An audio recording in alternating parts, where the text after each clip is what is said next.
Shout out po sa lahat ng mga nagkikrave ng kare-kare. Ayan, tulad ko rin po kayo na talaga namang nagkikrave ako ng kare-kare ngayon. Kaya naman po for today's video ay magluluto tayo ng pinaputokang pork belly kare-kare. Meron tayo ditong 1 kilong liempo. Ayan, ilalagay ko lang yan sa kawali at pakukuluan natin yan ng 1 oras. Nilagyan ko yan ng tanglad, bawang, paminta at generous amount ng asin.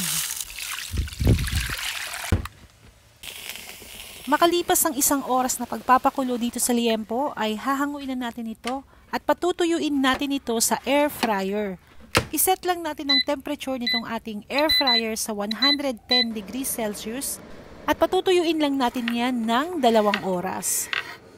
Habang nagpapatuyo tayo ng liempo ay ihahanda na natin yung ating mga kakailanganin dito sa ating kare-kare. Ayan, meron tayo ditong mani dahil napakasarap po niyang maglagay ng mani. Pampadagdag texture lang po yan sa ating kare-kare sauce. Ayan, at i-roast lang natin yan sa kawali. Ang sunod naman nating i-roast ay ang giniling na bigas. Ayan po, isinasuggest ko po na gawin nyo to yung pag-roast ng mga ingredients natin dahil nakakapagpa-add po yan ng pagpapasarap sa ating kare-kare. Ayan, kapag brown na to, okay na po yan. Set aside lang natin. At kung nanonood ka pa rin, paki-comment down below po ka-backyard kung saan bansa kayo nakatira para po malaman natin kung hanggang saan umaabot itong ating mga videos. At eto po, ready na tayong magluto ng ating kare-kare sauce. Igigisa ko lang yung bawang at sibuyas. Yung bawang po dito na ginamit ko ay yung ginamit natin sa pagpapakulo ng ating liempo. Kapag nangamoy na ito ay ilalagay na natin yung pinagkuluan ng ating liempo o yung ating broth. Ayan, napakamalasa po niyan. Lagyan na rin po natin yan ng atsuete para magkulay orange. At pagkatapos ay isusunod na natin yung ating peanut butter.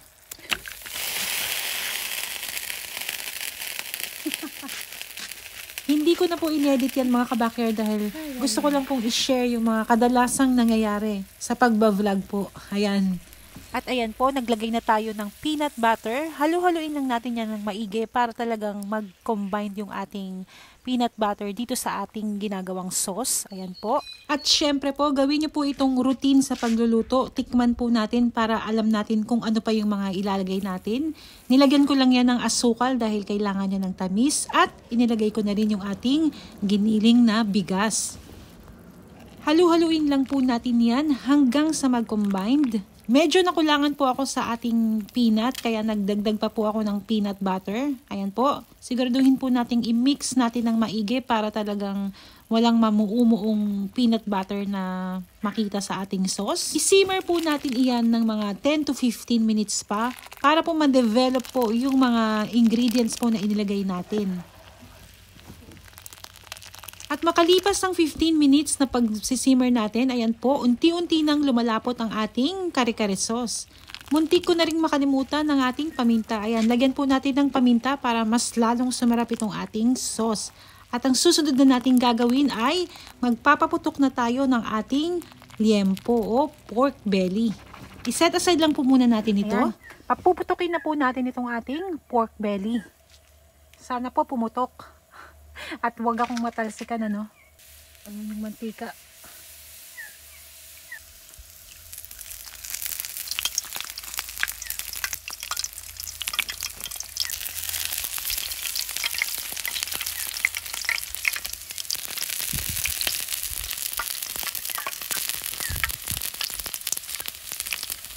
At ayan po, successful po ang ating pagpapaputok dito sa ating pork belly. At higit sa lahat ay hindi ako natalsikan. Ayan. Pinasadahan ko lang po yan ng mga 3 hanggang 4 na pagbubuhos ng mantika para makasiguro po tayo na talagang maging crispy itong ating pinaputok na pork belly. At eto po mga ka-backyard, ready na tayong mag-plating ng ating pinaputokang pork belly kare-kare.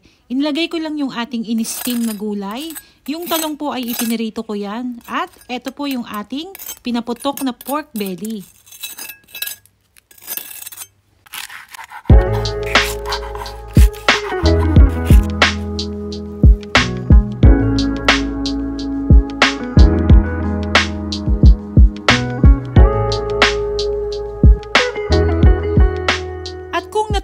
kayo dito sa ating inilutong pinaputukang pork belly kare-kare, paki-like and share na rin po mga kabakyard.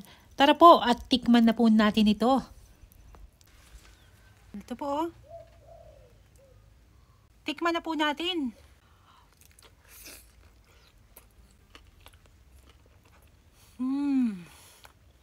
Napakasarap po. Ayan o, yung gulay. Ayan.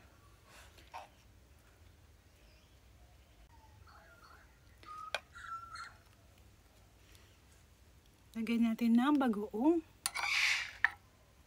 Bagoong. Ayan o. Yung ating pork belly. Ayan. Kain po.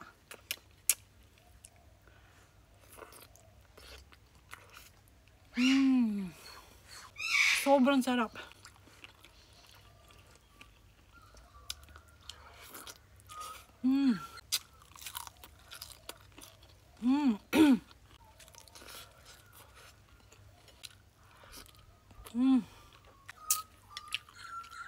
Napakasarap.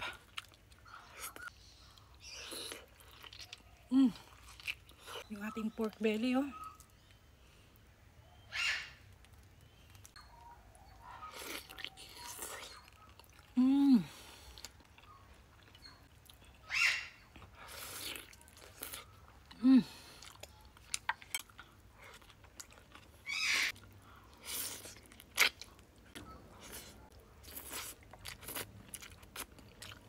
Ang sarap.